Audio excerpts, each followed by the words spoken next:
Nasa mabigat na talaga ngayon na desisyon ang Lakers para dito kay Austin Reeves dahil habang papalapit ang off-season trade kakailanganin na ng mga to na magdesisyon kung ilalagay nila sa trade blocks itong si Austin Reeves para masolusyonan ang problema nila pagdating sa defensive depth o panatilihin nila to sa lineup at kumuha lang ng mababang sentro sa trade market at parang mangyayari lang ulit sa kanila yung pagkuha nila sa sentro tulad nitong si Alec Lenz. Alam naman natin mga pare ko ngayon ang Lakers sa off-season na to ay ang kailangan talaga at top priority ang makakuha ng isang starting caliber center, pero ang problema nga ng mga to ngayon limitado na yung salary cap flexibility nila para makuha ang isang high level center at kailangan talaga ng mga to na magdesisyon para i-trade itong si Austin Reeves para mapaluwag yung salary cap nila. Pero bakit ba si Austin Reeves yung nalalagay lang sa alanganin dito mga pare ko? Ganto kasi yan. Si Reeves kasi ngayon magiging eligible na para sa extension contract sa off-season na to at nakikita kasi ng mga analyst na pwedeng tanggihan nitong si Reeves ang extension contract na ibibigay ng Lakers sa kanya at pwede tong magpataas na lang ng contract niya sa ibang teams kung magiging unrestricted player siya.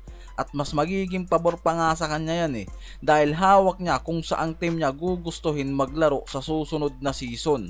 At mas tataas pa ng 25% ang salary contract niya na makukuha para sa susunod na season na yan mga pare ko. Ang kinakatakot kasi ng Lakers pwedeng mawala sa kanila itong si Reeves sa susunod na season na wala silang nakukuhang kapalit dahil nga pwedeng tanggihan nitong si Reeves ang extension contract na yan at magiging unrestricted player siya. Mismong iyan yung kinakatakot ng Lakers dahil mawawala sa kanila si Reeves na hindi nila magagamit sa trade. Yan mismo yung ayaw mangyari ng Lakers ngayon. Mawawala sa kanila ang core na to nang hindi sila makakakuha ng kapalit sa off-season. Kaya pwedeng gumawa talaga ng mabigat na desisyon ng Lakers sa off-season na to para ilagay sa trade blocks itong si Austin Reeves at makakuha ng isang top tier center o starting caliber sa lineup nila mga pare ko. Dahil iyan naman talaga yung malaking problema ng Lakers. At itong si Reeves nga yung kakailanganin nilang isakripisyo para makuha ang center na yan.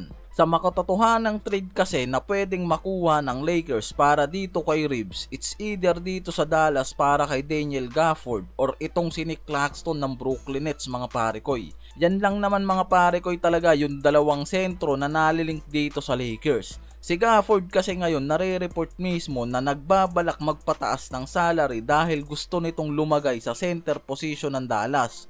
Pero ang nakikita mismo na magiging problema dyan ngayon ang Dallas meron ng mga big man na mas priority as a center sa lineup tulad nga nitong si AD at Derek Lively. At mas kailangan ng Dallas ngayon ng isang elite backcourt player at pwedeng dyan gumawa ng hakbang ang Lakers at Dallas para sa isang trade swap mga pare ko sa pagitan nga nitong si Reeves at Gafford.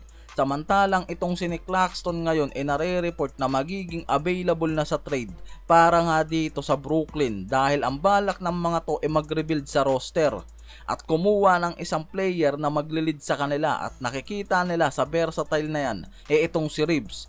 Meaning na malaki rin talaga ang interest nitong Brooklyn Nets para makuha itong si Reeves and yan nga ngayon yung nagiging sitwasyon ng Lakers para sa trade blocks nitong si Reeves sa parating na off-season.